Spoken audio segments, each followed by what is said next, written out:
Kilgore MD says that its system can reduce hair shedding and help thinner hair look more fuller. And one of the things that this product does have going for it is a clinical study. But before you plunk down money on this stuff, there are some things you need to know. And before we go any further, this is an independent review. I'm not affiliated with the Kilgore MD company, and I'm not making any money by selling it either. The Kilgore MD system consists of 2 leave-in-your-scalp treatments. There's a white bottle that's marketed to reduce hair shedding and support the scalp, and there's also a black bottle that's said to help with thinning hair. And the directions on how to use it are pretty straightforward. Use just 1 milliliter of each serum each day and massage that into your scalp. And you don't have to use them at the same time. You could use 1 serum in the morning and 1 serum later in the evening. And you can use it whether your scalp is dry or slightly damp. Okay, so let's talk about the ingredients in Kilgore MD. So here are all of the ingredients in both the prevention and the treatment serums. When I look at these, I see the normal cast of characters. I see caffeine, rosemary extract, I see pumpkin seed extract, and sal pimento. And I'm going to pin my videos on those ingredients in the comments below so you can see more about those. However, I did notice one ingredient that I haven't seen in the competition, and that is pyroxotolamine. I see it in both the prevention serum and in the Kilgore MD shampoo as well. In this study that was conducted by none other than Procter & Gamble, researchers wanted to see if pyroxotolamine could help women with self-reported hair thinning keep more of the hair on their head when they used pyroxotolamine for 8 weeks. And what I find interesting about this study is that they're using pyroxotolamine in 2 different methods, a leave-in-your-scalp serum and in a shampoo. That's exactly how it's found in the Kilgore MD products. So let's cut to the chase. Women using both treatment forms saw about 3 more hairs per cubic centimeter on their scalp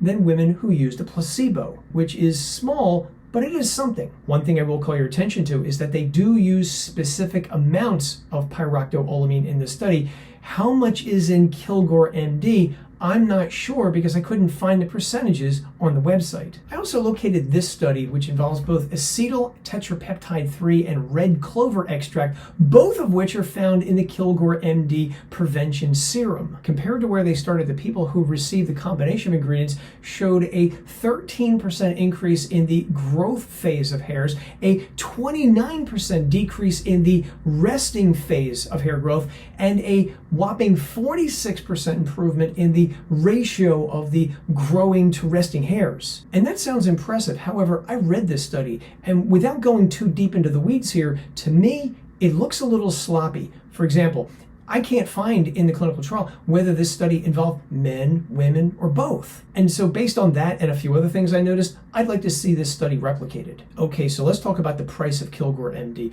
When I looked at the website, I thought it was expensive with different price options depending on whether you were going to buy it for a 1-month supply or a 3-month supply, or whether you were enrolled in the automatic shipment subscription program. And because Kilgore MD recommends you give it 4 to 6 months to see if it's working for you, here's what it would cost you if you decided to use it regularly for 6 months or a year. Now let's talk about the Kilgore MD clinical trial. It was published in 2026 in the Journal of Drugs in Dermatology. I have read this study, however, I can't show it to you because when I downloaded the PDF, it literally says in a watermark, do not copy, and if you do, penalties apply. That said, I am going to link to it below so you can read it for yourself, but I have made some notes. So in a nutshell, this study involved 43 women who used both serums every other day after washing their hair. Hair that was collected during the hair combing test fell by about 60%, and longer hairs were lost during the washing test fell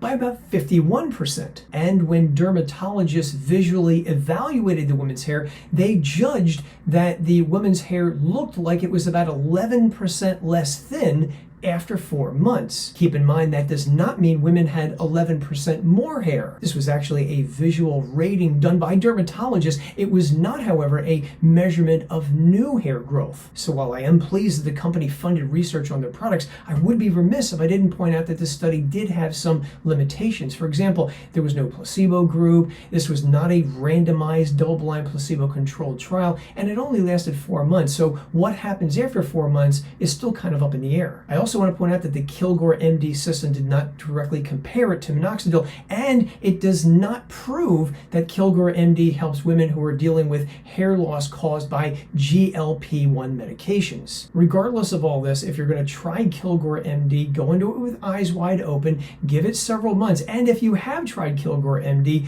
drop a comment below and let me know if it worked for you.